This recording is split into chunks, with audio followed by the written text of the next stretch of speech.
Hello students, this class is for class 8 and today we are going to discuss about the chapter elements, compounds and mixture.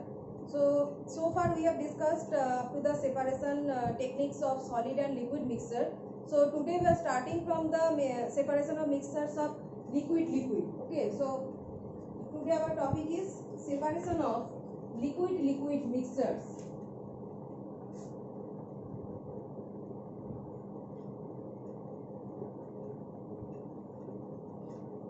Separation of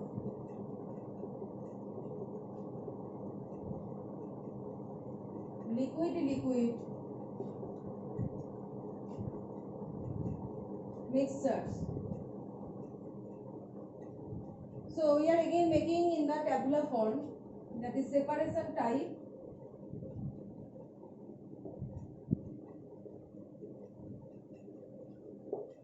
conditions and examples.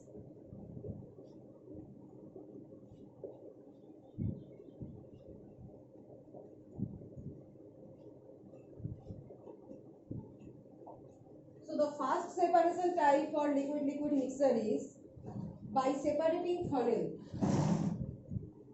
So the first type is separating by separating funnel.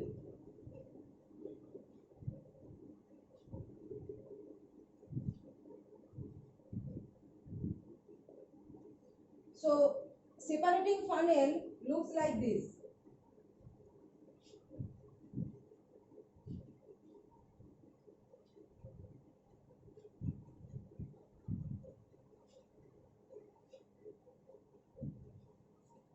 Here exists a stopcock and it looks like this.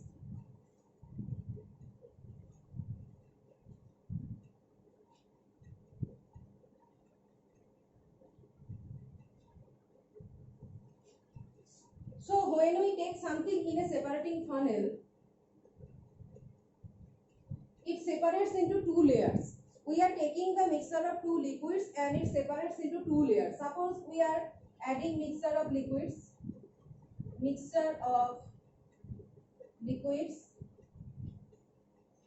are adding into it, we are shaking the separating funnel and we are fixing it to somewhere. We are fixing the separating funnel after adding the mixture of liquids. We are fixing the separating funnel to somewhere. Okay.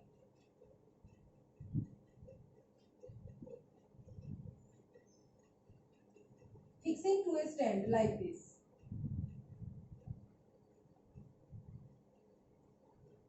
We are fixing the separating funnel to a stand after adding the mixture of liquids. So after some time, we can see that the layers of the liquids are separating. The two liquids are separated as a layer. How it is seen? That is, one layer is formed like this. Above portion contains one layer and the below portion contains one layer. Like this. So this portion contains one layer and the above portion and this below portion contains another layer. So two liquids are separated as a layer. Okay. So why does two liquids are separating as a layer? Because they have different densities. In case of solid liquid mixture, we have discussed the separation of solid liquid mixture based upon densities by centrifugation. We apply the centrifugation technique to separate the solid and liquid mixture when they have different densities. But in case of liquid, when the density is different, then we can separate them by separating funnel. So the heavier one occupies the lower portion. Okay, the liquid that is heavier in nature occupies this lower portion and the lighter one occupies the above layer. Okay, so we can write in conditions immiscible mixture.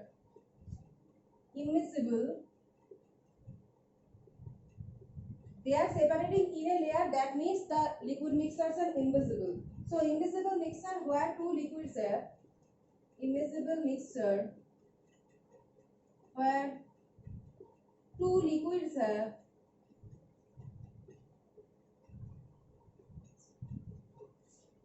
different densities.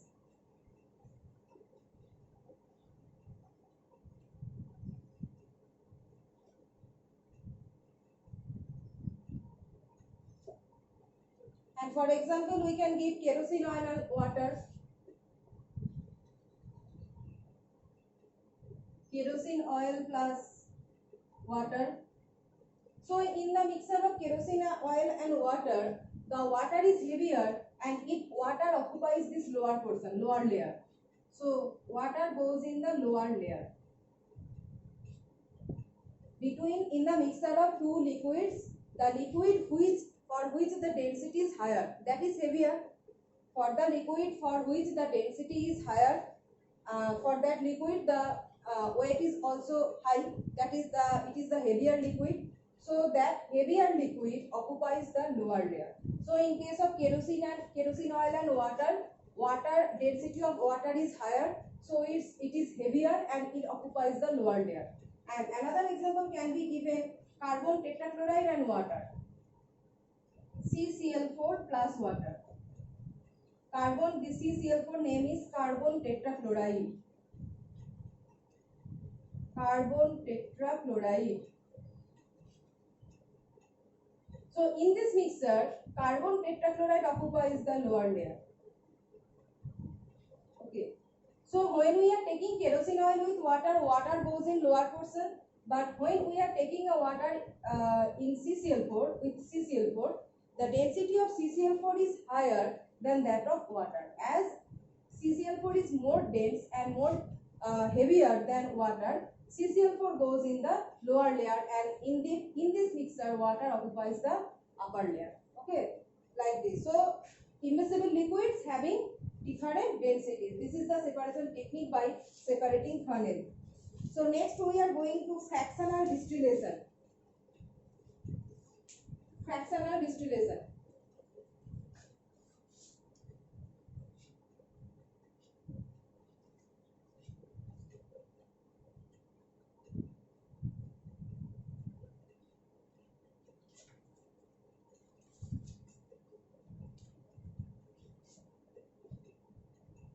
Fractional distillation.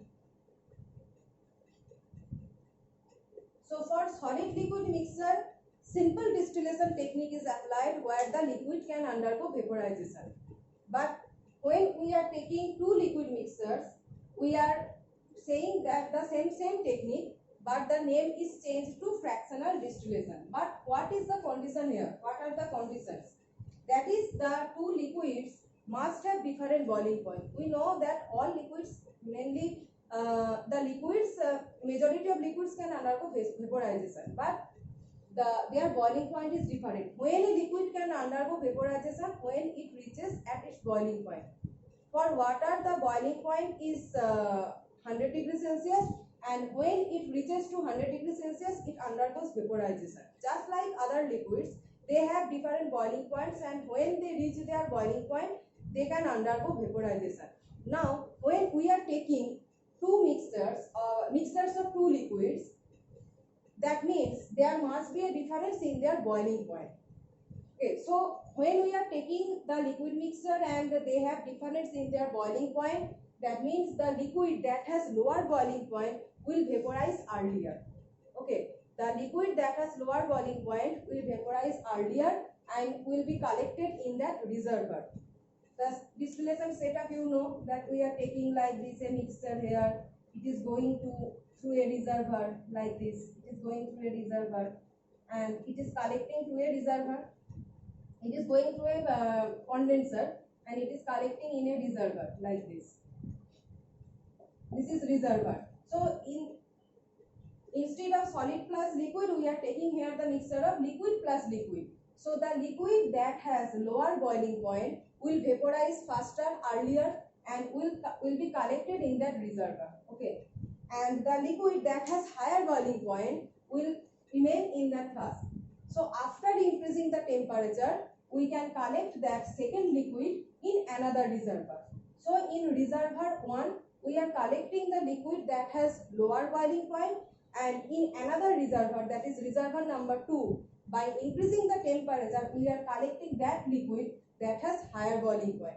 So what is the whole process? Taking liquid mixture, heating it, and the liquid that has lower boiling point is collecting in the reservoir number 1. We are removing that reservoir and attaching the reservoir number 2. Now we are increasing the temperature here. We are increasing the temperature here. We are heating this mixture now. And after increasing the temperature, the liquid that has higher boiling point now will vaporize and undergo condensation and will be collected in the reservoir number 2, second reservoir. So this is the whole separation technique, and that is known as fractional distillation. Why fractional? Because part by part we are separating two liquid mixture depending upon their difference in boiling point. So we can write the conditions: homogeneous mixtures miscible, and here the mixture will be homogeneous means miscible.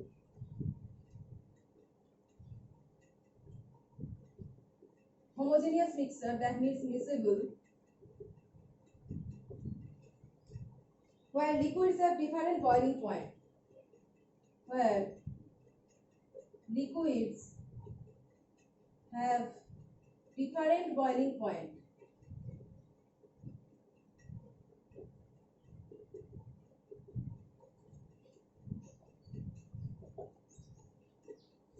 So we can give example, that is separation of petrol and kerosene from separation of petrol and kerosene from crude petroleum. Crude petroleum actually is a mixture, and we can separate pure petrol and pure kerosene from crude petroleum. Separation of petrol and kerosene from crude petroleum. So another line we can write here, that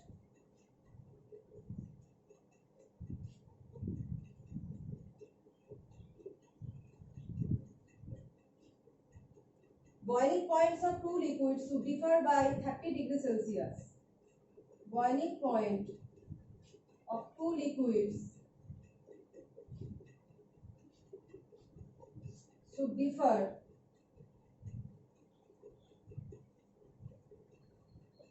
by 30 degrees Celsius. That is, this is the minimum difference. The difference in the boiling point of two liquids should be minimum 30 degree, not less than this. Minimum 30 degrees Celsius should be the difference between the boiling points of two liquids. That is the condition. So the liquid that has lower boiling point is collected first in the reservoir number 1, and when in the second case we are increasingly heating or heating the temperature at higher temperature, and the second liquid that has higher boiling point is collected in the reservoir number 2 when the temperature is increased. So next process is chromatography. Okay, so in today's class we have discussed up to the separation type of fractional distillation. In next class we will start from the chromatography.